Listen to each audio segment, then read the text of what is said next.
পরীক্ষাটা বারবার বলতেছে তোমাদেরকে।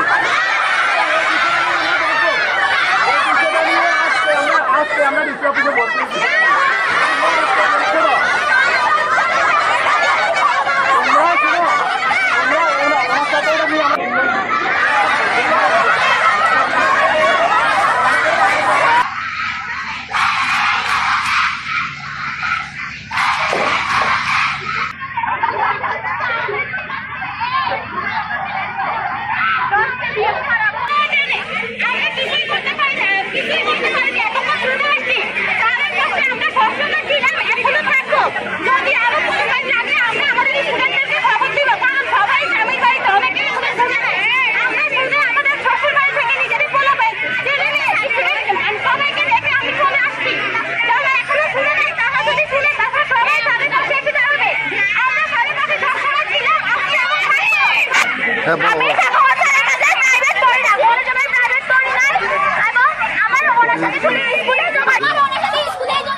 ক্লাস 6 থেকে তো আমি স্কুলে আসি, তো অনেক কিছু দেখে আসি।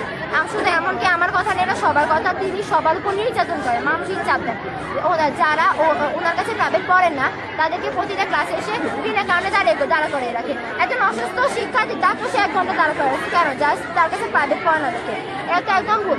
এছাড়াও যখন দেখছে আমরা সবাই আক্রোশ করতেছি, রাগ হয়ে উঠতেছি যে আমাকে চাই না, বিভিন্নভাবে শরণার্থী থেকে লোক আসছে, তখন থেকে আর কিছু না পায় তিনি আমাদের সরকারি প্রধান শিক্ষকের নামে মিথ্যা খবর ছড়া দিচ্ছে ইন্টারনেটে, যেটা একটা ধর্ষণের মামলা ছড়া দিচ্ছে মিথ্যা খবর, যেটা কারণে স্যারের বদনাম নষ্ট হচ্ছে, আমাদের স্কুলের বদনাম নষ্ট হচ্ছে। তিনি বিভিন্নভাবে ট্রাই করতেছেন আমাদের স্কুলের বদনাম নষ্ট করতে।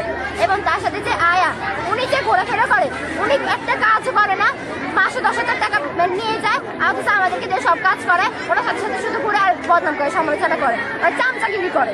এখন যে শিক্ষার্থীরা ওদেরকে প্রাইভেট যায় ওরা তো চামচা, এখন ওনার হাতে ডিসির কাছে গেছে যে আমাদের নামে বদনাম করছে। এখন আমাদের মর্যাদা ওনার পদত্যাগ চাই, কেননা আমরা চাই না ক্লাস 10 উঠে আমরা কোনো সমস্যার সম্মুখীন হয়ে আলাদাভাবে এসএসসি পরীক্ষার টাইমে আমরা কোনো সমস্যার সম্মুখীন হয়, আমরা চাই তার পদত্যাগ তিনি আজকে স্কুল থেকে বের হয়ে যান, আমরা নাহলে পরীক্ষাতে বসবো। এবং আমরা চাই না ক্লাস 6 যারা নতুন আছে পরের বছর তারা এসব সমস্যা ফেস করবে। সুতরাং আমাদের একটাই দাবি, এক দাবি প্রয়োজনের কেউ যদি প্রাইভেট না পড়ছে উনি ওনাদেরকে ফেল করিয়ে দিবে, এটা কোনো কথা? আর পরে আবার ওনার ক্লাসে আসে আমাদেরকে শুধু ছবি দেখে, আবার বলে কি আবার আমাদেরকে তো ভালো জন্য রাখে, আমাদেরকে তো ভালো জন্য রাখে। উনি কি করছে কি, উনি একটা মেয়েকে দিয়ে ওই যে টিসি অফিসারের কাছে ফ্রি যাচ্ছে, বলে কি উনি কি আমাদেরকে স্যারদেরকে আমাদেরকে জোর করে নাকি স্কুল থেকে কাটবে।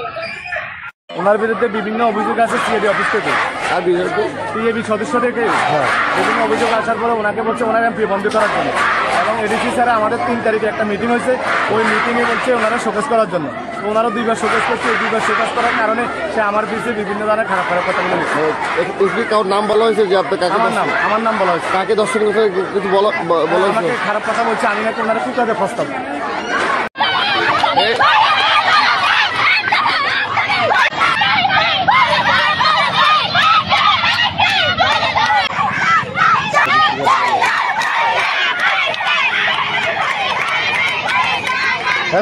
স্যার কই?